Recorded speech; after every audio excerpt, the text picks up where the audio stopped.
Kailan ka nagsimula mag-invest dito sa Atram Global Technology Feeder Fund? Doon ka nag-invest, di ba? Nagsimula po ako dito, sir, noong June 30, 2023 po.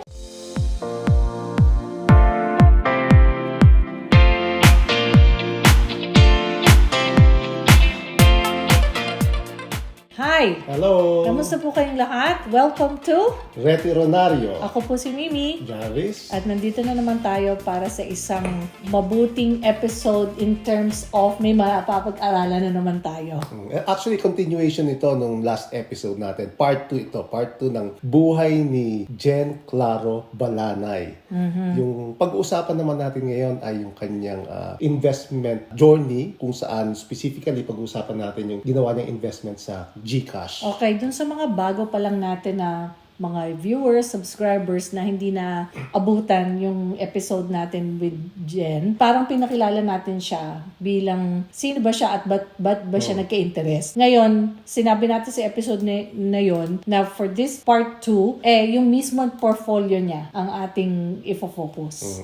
Okay. So bago natin simulan, disclaimer muna tayo. Okay, we are not yet Not yet. So almost. almost there. Financial advisors. Yung mga sinishare namin since episode 1 are based on our own personal experiences and research. So, if you need immediate expert help from a financial advisor para sa inyong mga pangangailangan, direkta na po kayo mag-consult sa kanila. But, malapit ka na. So, next time, sasabihin natin, lapit kayo sa pag kailangan nyo ng Okay, financial so yung advice. basic information muna tungkol doon sa investment ni Jen, ano? Sinimulan niya to nung June 30, 2023, last year lang. At ang gagawin nating valuation ay as of August 14. So ngayon ay August, ano ba ngayon? 17. Okay, so kasi yung price ng Atram Global Technology Fund, ang pinaka-latest ay August 14. Itong fund na yung portfolio ni Jen ay 1 year and 2 months old pa lang. So medyo bata pa. So i-evaluate natin ano na ba ang kanyang performance. So naka-focus lang siya sa isang fund, yung tinatawag nating Atram Global Technology Feeder Fund. At siya ang pumili niyan kasi hindi naman natin siya kilala 1 year ago. Actually, Tama ba? hindi. Ako ang nag-recommend sa kanya na okay. ito ang kanyang kung saan siya mag-i-invest. So, ang current NAV po niya o yung net asset value per unit ay 313.249831. Ngayon, nagsimula siya mag-invest. Ang unang-una niyang investment is 1,000 pesos. Pero ang idea namin noon dati, 2,000. Pero during that time, wala siyang enough fund. Kaya 1,000 lang muna. Ang total na invest niya na ngayon, since last year, ay 27,000 na. So itong figure na to, parang same yan ng mga nag-Gcash challenge natin na after 1 year, naka 20 plus K na sila. So, ang total na number of units na nabili niya na is 97.0698. Yan na, ganyan kadami na yung kanyang nabili. Ang average niya ngayon na price ay 278.15. So, ibig sabihin, kung ikukumpara natin sa current NAV po, medyo mababa niya nabili yung kanyang mga investment kasi 278 lang ang kanyang average. Ang presyo niya na ngayon is 313. So, nilagyan ko muna ito ng cover, yung current value ng kanyang portfolio, tsaka yung kung meron ba siyang kita o meron ba siyang lugi, at ano yung percent total return at yung computed natin na compound annual Kaya mo growth rate. ginawa yan para yung reveal mamaya. Mamaya natin i-reveal kung kumita ba siya o hindi. Kung kumita, gaano kalaki. Kung nalugi, gaano kalaki. Itong investment strategy na ini-employ natin, o ito ang sinuggest ko sa kanya, no, is cost averaging strategy. Ibig sabihin, every month, bibili siya ng fund na to. Regardless kung mataas o mababa ang presyo, bibili siya every single month, 2,000 pesos ang halaga. Kailan siya bibili? Normally, bumibili siya first week of the month. Walang specific date, pero dapat during that time, first week, kung kailan siya may pera, first week or second week. Dapat mag-i-increase ito yung kanyang investment ng 3% yearly. Kaya lang hindi niya nagawa ito last investment niya kasi 1 year and 2 months na siya. So meron na siyang 2 months na 2,000 lang yung kanyang invest. Pero ideally, dapat nag-i-increase yung kanyang investment ng additional 3%. So dapat 2,060 pesos na kanyang i-invest. Okay, anong pag-usapan muna natin? Ano ba itong Atram Global Technology Feeder Fund? Bakit ito yung ni-recommend ko sa kanya na mag-invest siya? Okay, siguro ikaw na ang magbasa. Sabi nila, ang Atram Global Technology Feeder Fund is the first global technology fund in the Philippines. Okay. So, ang focus daw nito is to achieve long-term capital appreciation by investing its asset into its target fund, which are the Fidelity Funds Global Technology Fund na nag-i-invest sa mga companies worldwide that would benefit significantly from technological advances and improvements. So, ibig sabihin, yung Atram Global Technology Feeder Fund ay tinatrack niya isang index sa USA. Ito yung Fidelity FTech na tinatawag. So, mamaya, pag i-discuss pa natin yan, ano? Ito yung mga companies kung saan naka-invest itong Atram Global Technology Fund. So, familiar tayo dyan. Si Microsoft, Facebook, Alphabet, o yung Google, Samsung. So, yan yung mga big companies kung saan naka-invest ang Global Technology Feeder Fund. Ano yung mga key facts nito, no? Ito ay considered as equity fund. So, ibig sabihin ng equity fund, naka-invest siya sa stocks, sa stock market. Pero, hindi direktong tayo nag-i-invest sa stock market kasi nag-i-invest tayo sa UITF. Pag sinabi natin sa stock market, magbibili talaga tayo ng Facebook, o ng Google. Pero ito, indirectly, nag-i-invest tayo through the UITF. Ang target fund niya, yung Fidelity Global Technology Fund. Itong fund na to ay na-conceive noong April 30, 2018. So, medyo bata pa. Pero itong Fidelity Funds, medyo matagal na to. May edad na to. So, parang ang pagkakalam ko nasa 9 years na to. Considered itong aggressive fund. So, ibig sabihin, medyo magalaw ang presyo on the short run. So, makikita natin mamaya yung price graph niya. No? Although, ito ay naka-invest sa global market, pwede natin siya mabili in peso. So, hindi natin kailangan merong dollar account para makabili ito. So, peso ang kanyang currency. And then, merong management fee na kinakaltas ang Atram, which is 1.15% per annum. Yung iba, tinitingnan niya na medyo malaki. Mataas talaga yung 1.15%. So, normally kasi yung iba sa USA, halimbawa, for example, yung Vanguard, less than 1% ang kanyang dinidida. Pero in this case, medyo malaki. Ito yung ngayon yung mga top companies kung saan naka-invest. So, na-mention mo na kanina, Apple, USA, Alphabet or Google, USA, Samsung, South Korea, Microsoft, KLA, Western Digital, Analog, ibig sabihin, USA. Ibig sabihin, hindi lang sa USA. May ibang bansa. May Netherlands pa nga. So, kung mapapansin natin dito sa country position, may ibang bansa kung saan nag-invest, pero majority USA pa rin. Medyo diversified na rin to kasi although majority ay technology, merong portion na Information, communication services.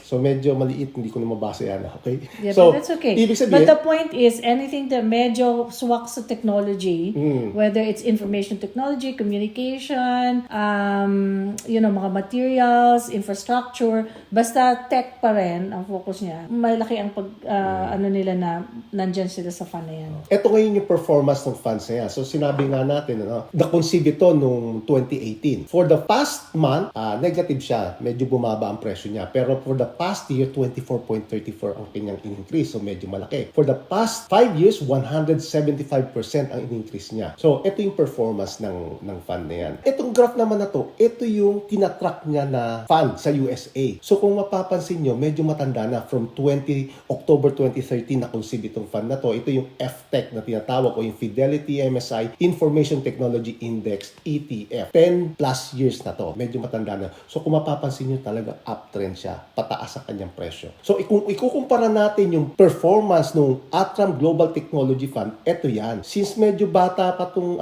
dito lang siya nagsimula, kung mapapansin mo, halos pareho ng movement. Okay? Positively correlated. Kasi yan yung fund na tinatrack ng Atram Global Technology Fund. So, ibig sabihin kung ano ang nangyayari sa FTech, ganun din ang mangyayari sa Global Technology Feeder Fund ng Atram. Pag-usapan natin yung performance ng dalawang funds na to. So, tingnan muna natin yung Atram Global Technology Fund. Ito ay sabi nga natin na conceive noong April 2018. Okay? Ang presyo niya noon, nagsimula siya ng 100. Ngayon ay 313. So, kung i-compute natin yung compound annual growth rate niya is 19.8 for the past 6.3 years. So, medyo maganda yan. Okay? Medyo malaki yung compound annual growth rate na yan. Kung titingnan naman natin yung FTech, hindi nagkakalayo. Although matanda na tong FTech, pero nag-register pa rin siya ng 20.61% for the past 10 years. Kaya medyo mataas ang CAGR nito kasi ang Atram nagkakaltas pa siya ng fee niya. Kaya bumababa yung kanyang performance. So ito yung first reinvestment ni Jen. Kung mapapansin natin yung una niyang investment 1,000 lang. Yung second 2,000 na 2,000. So nag-start siya ng June.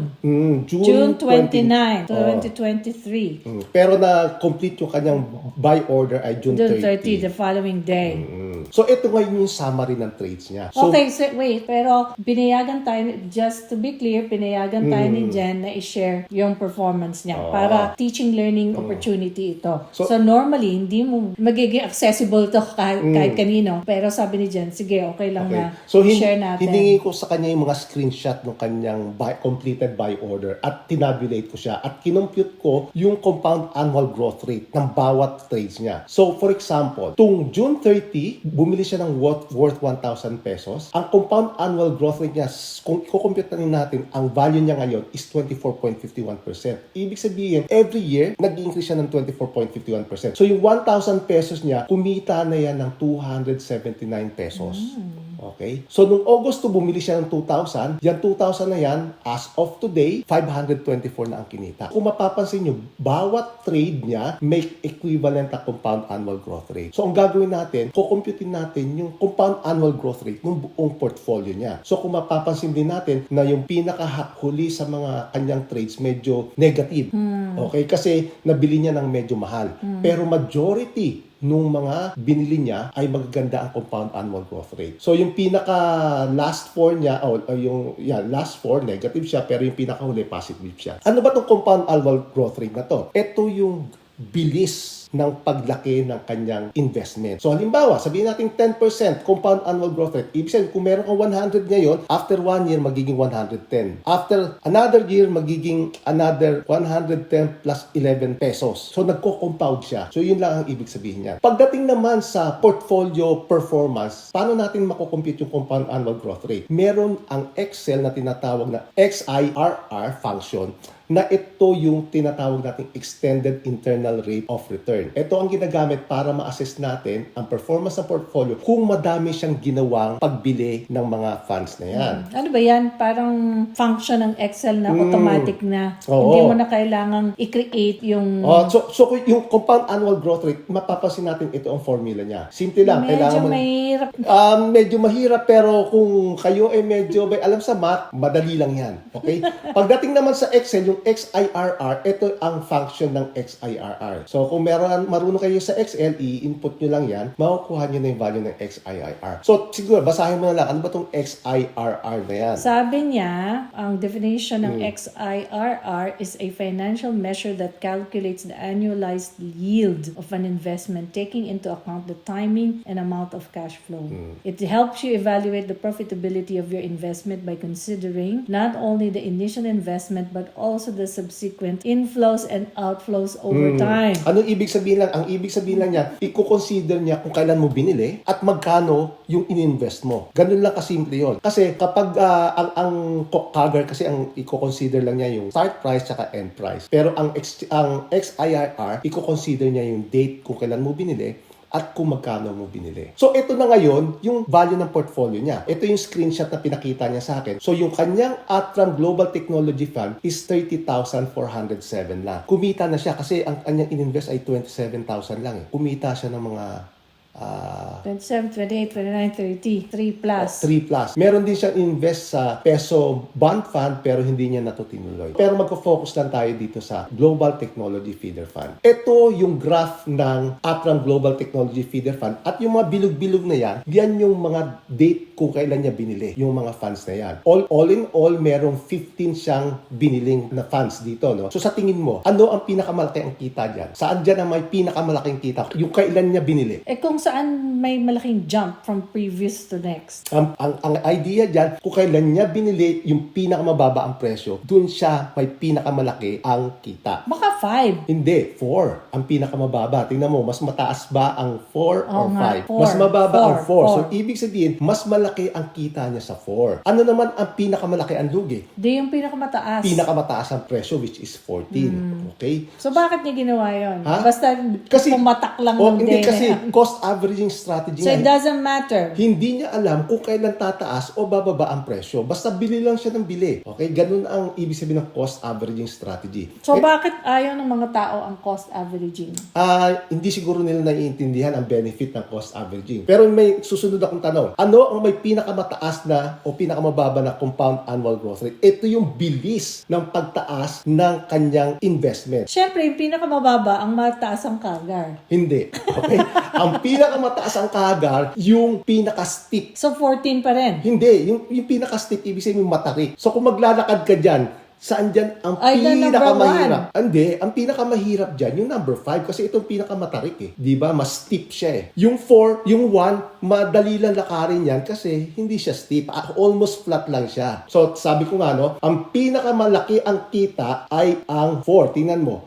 Ito ang number 4. Ang kinita niya dyan is 605. So, wala na dyan na tataas pa sa 605. Ano ang pinakamalaki ang CAGR? Sabi ko, ay number 5. Kung titingnan mo ang number 5, ang pinakamataas na CAGR is 37.34. So, ipinapakita lang natin dito yung benefit ng cost averaging strategy na as long as na maganda ang fund na binibili mo, it doesn't matter kung mataas o mababa ang presyo kasi ang habol natin dyan ay yung average price na mabibili natin dyan. Ito, medyo patapos na tayo, no? So, kung halimbawang itutuloy-tuloy ni Jen ang pag-i-invest, okay, ngayon ay siya ay 41 years old. Kung siya ay magre-retire at the age of 60, meron pa siyang 18.73 years na mag-save at mag-i-invest. Kung itutuloy-tuloy niya to at i-increase niya yung kanyang investment ng 3% per year, ito ang mangyayari. Yung 30,407, ito yung current value ng kanyang portfolio. Tingnan muna natin kung alimbawa 10% lang ang in-increase. Balik tayo kanina doon. Nakita natin na ang compound annual growth rate ng kanyang portfolio is 24%. Okay, medyo malaki. Tingnan lang natin, paano kung 10% lang ang overall compound annual growth rate? Ito ang potential future value ng kanyang investment. So, yung 30,400 magiging 181 at the age of 60. Tapos yung 2,060 na i-invest niya monthly, magiging 1.6. Ang total na magiging value ng kanyang portfolio is 1.8 million. Tingnan nyo, ang in-invest lang niya ay 639. Pero ang in-interest niya, ang kinita is 1.2. Mas malaki pa. Mas malaki pa. Pero isipin nyo, paano kung naging 15% ang mas malaki performance? pa. Magiging 3.4 ang kanyang pera at retirement. Paano kung 20%? Magiging 6.6. So, returnary na siya. Oo. Hindi ko na dito nilagay yung 24%. 20% na lang ang nilagay ko. So, kung ako si Jen, nakikinig ako ngayon, itutuloy ko to. Tutuloy ko. Pero, Kailangan mag-increase din yung hinuhulog niya. okay, tingnan naman natin kung anong mangyayari. Instead of Maintain. 2,000, gagawin niyang 4,000. Ito ang magiging potential return niya. So, kung 4,000 na ang huhulog niya na mag-i-increase ng 3% yearly, yung kanyang 10% na compound annual growth rate magiging 3.4. Paano kung 20%? Magiging 12 million. Oh, yan ang gusto ko. Ang in-increase lang niya is 2,000 monthly. So, Kung ibig ginawa na sabihin, niya 4,000, Jen, ipon-ipon. Ipon-ipon ka na ngayon So, para madagdagan mo. ito ay applicable hindi lang kay Jen. Maski na ordinaryong tao, sabi nga natin, ano bang hanap buhay ni Jen sa Pilipinas? Farmer siya. Okay, pero kaya niyang Ipon ng 2K. Yeah. What if doon sa mga nag-earn ng mga regular job. 100,000 may regular job, kung kaya niyo mag-ipon ng 4,000, ito ang potential na kikitain niyo kung kasing age kayo ni Jen. Kung kasing age ni Jen. Pero kung mas bata kayo, Mas malaki. ang Kasi inyong mas mahaba kikitain. ang inyong time horizon. Okay, so i-summarize na natin, no? Sabi nga natin, ang performance ng portfolio ni Jen, maganda ba o hindi? Maganda. Maganda kasi 24% ang compound annual growth rate niya. Di ba nga dati may episode tayo na pag sinabing between 10 to 15 months, saya ka na. Hindi mo kikitain yan pag nilagay mo sa digital bank o kung saang mang bangko na savings account. Dito sa ganitong investment na i-employ nyo ang cost averaging strategy at buy and hold kayo without selling at i-increase nyo ang inyong investment yearly ng 3%, malaki ang posibilidad na kayo ay maging veteranaryo at retirement. At Jen, huwag kang matetem. Okay. Huwag kang matetem. Nagamitin.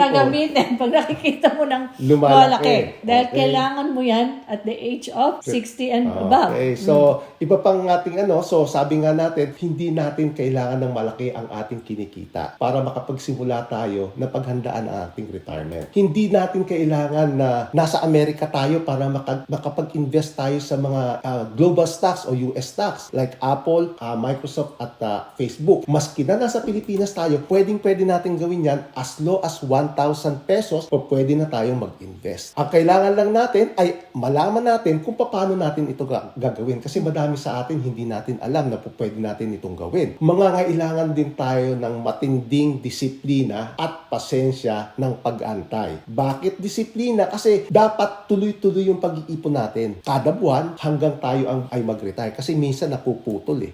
Okay, for whatever reason. Which leads me to my next question. Kamusta na ang ating mga graduates ng ating challenge? Tutuloy kaya nila hindi ko lang sigurado. ang kanilang pag-ipon? Hindi ko lang alam kung nanonood kaya sila ng sana, episode ni Jen. Sana natutuloy-tuloy nila yung kanya. At ano naman ang sagot natin doon sa mga nagtatanong, when are we doing the next challenge? Wala pa rin tayong sagot. Wala pa. Wala pa. Okay. Kasi ang ginawa natin noon, at the start of the calendar year, para matrack mo talaga yung, parang masaya ka na at the end of the year, meron kang na-accomplish. Diba? Pero hindi pa natin na-decide ngayon kung kailan yon. Pero may mga nagtatanong-tanong na. Okay, so ituloy na natin. Last na, sabi natin, kailangan ng disiplina at kailangan natin ng pasensya. Pasensya ng pag-aantayan na hindi gagalawin ang naipon hanggang retirement. Kasi sabi nga natin, kalimitan, pag nakikita natin may pera na tayo, natatempt tayong gamitin yon. Kung ito lang ay magagawa ng bawat isa, malaki ang posibilidad na tayo ay magiging financially independent at hindi tayo magdidepende sa ating mga anak sa ating retirement. So are we on track tayo? Siyempre, iba naman kasi yung ating strategy. Ang strategy natin, sabi ko nga, meron tayong stocks at meron tayong property investing na ginagawa. Ito yung mga ayaw na masyadong headache, pero gustong pa rin makapag-ipon. This is the simplest way. Hindi nyo kailangan ng mag-aral ng fundamentals ng mga companies. Kung mag-index lang kayo, mag-UITF lang kayo, as long as na yung bibilin yung UITF ay maganda ang performance, malaki ang posibilidad na magiging successful kayo. Okay, so yun lang muna. Okay, so thank you po. Sana naibigan nyo ang aming episode, and to Jen, hopefully meron ng konting linaw ang ating mga pinag-uusapan behind the scenes. And thank you once again for sharing your experience sa ating mga ibang listeners, viewers, subscribers para ma-inspire din sila na mag-start na rin ang kanilang veterinarian journey. And if you have a question or topics that you want us to tackle here, alam niyo na po ang gagawin, comment sa comment section ng Facebook and YouTube channel namin, or you can email us at veterinario@gmail.com. And dun sa mga bago natin subscribers, pasensya na po kayo. Nakikita namin na nagsasubscribe kayo, pero hindi po namin ma-acknowledge na yung mga names ninyo dahil sa lumalaki na tayo. Pero alam namin at nagpapasalamat kami na in-appreciate nyo ang aming content. Okay, so yun, hanggang doon na lamang. Ako po muli si Mimi Jarvis? na nagsasabing sama-sama tayong maging Veterinaryo. veterinaryo. Hanggang sa muli. Bye!